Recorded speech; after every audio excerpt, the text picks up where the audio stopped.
சதுரங்கள் சூழ சபையில் நாங்கள் வரலாம் அல்லவா? தடை என்பது கிடையாது. எப்படி தெரியுமா? ராஜதி ராஜனா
நேற்றைய தினத்திலே ஆமா ராஜசூயாக வேள்வி என்பதை செய்தோம். சரிங்க.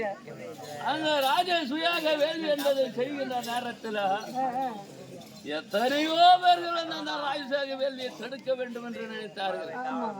இருந்தாலும் ஆண்டவனுடைய அருளினாலே எப்படியோ நாம் செய்து முடித்தோம். ஆமா ஆண்டவன் ஒருவர் இல்லை என்றால் இந்த ராஜசூயாக வேள்வியை நாம் செய்திருக்க முடியாது. அதவா ஐயா அனைவருக்குமே வந்திருக்கக்கூடிய அனைத்து மன்னாதி மன்னர்களுக்கெல்லாம் என் மீது என்ன பொறாமை தெரியுமா? என்ன பொறாமை? ஒரு காலத்திலே எங்களுடைய முப்பாட்டனாகி விலகக்கூடிய ஹரிச்சந்திரன் செய்து முடித்தாரா? இது இந்த ராஜசூயாக வேள்வியை செய்து முடித்து நன்முறையிலே கீர்த்தி விட்டார் என்று உலகம் பேசியதா? அது எங்களுடைய மூன்றாவது தலைமுறை. ஆனால் இந்த தலைமுறையிலே அதே துவாபரம் என்று சொல்லக்கூடிய இந்த யுகத்திலே நாங்கள் செய்தோம் என்றால் நாங்கள் அதாவது தற்பெருமைக்கோ அல்லது கீர்த்தி பெற்று புகழோடு வாழ வேண்டும் என்ற எண்ணத்திற்காக நாங்கள் செய்யவில்லை. காரணம் என்ன தெரியுமா? அதாவது என்னுடைய தந்தையாகப்பட்டவர் வாலிப பருவம். இந்த வாலிப பருவமாக இருக்கின்ற நேரத்திலே அதான் சொல்லுவாங்க, தந்தை எப்படி அப்படிதான் பிள்ளைகள் அப்படி சொல்லுவாங்க. இப்போ சொல்கின்றார்களே இந்த உலகமே என்னுடைய தம்பியாக விளங்கக்கூடிய பார்த்திபன் அர்ஜுனாகப்பட்டவனும் வில்லுக்கென்றே பிறந்தவன் தனஞ்சயன். அந்த அவனை முழுது இருக்கக்கூடிய மன்னாதி மன்னர்கள் எல்லாம் வில்லையை வளைத்து திரௌபதியும் ஆலை சூடி வந்தான் பாரு என் தம்பி பார்த்திபன். பாண்டு மகாராஜனுக்கு நாங்கள் பிறந்தோம் அல்லவா? அதாவது இவனே எப்படி என்றால் என்னுடைய தந்தை வில்லாற்றில் எப்பேற்பட்ட ஒரு மாவீரனாக இருக்க முடியும். இந்த அர்ஜுனனோட ஒரு படி மேலையா என்னுடைய தந்தையாக விளங்கக்கூடிய பாண்டு மகாராஜா அவர் என்ன செய்தாரா? வேட்டையாடி வனவனமாக வருகின்ற நேரத்திலே என்னுடைய தந்தையாக விளங்கக்கூடிய பாண்டு மகாராஜு அவர் வில்லை பூட்டி நாணியை எடுத்து வில்லினை பூட்டியதை உண்டானால் அந்த குறி என்பதே தப்பாதான். ஒரு மிருகத்தை கண்டதே உண்டானால் அந்த மிருகம் நம்முடைய கரத்திலே வந்து சேரும் என்று நினைத்தே அந்த தோனியை எடுப்பாரான் என்னுடைய தந்தை. அப்பேற்பட்ட ஒரு மாமனிதர் ஒரு நாள் தினத்திலே ஆண் மானம் பெண்மானம் இரண்டுமாக புணர்ந்து கொண்டிருக்கின்றதா? புணர்ந்ததுன்னா சலசலப்பாக இன்பத்தோடு இருக்கின்றதா? இதை பார்த்த என்னுடைய தந்தை வேட்டையாடுகின்ற சருணத்திலே அது எப்படி இருந்தால் என்ன ஒரு வேடுவனுக்கு, அதுவும் அரசனாட்சி, அடித்தார அம்பு எழுதினாரா அந்த இரண்டு மான்களுக்கு. அந்த இரண்டு மான்களுக்கு அம்பு எழுதின்ற சருணத்திலே இரண்டு மான்கள் துடித்து கீழே விழுந்ததா? என்று என்னுடைய தந்தையாகப்பட்ட பாண்டு மகாராஜன் அதை எடுக்க முயல்கின்ற நேரத்தில் அந்த ஆண்மானும் பெண்மானும் இருக்கின்ற சருணத்திலே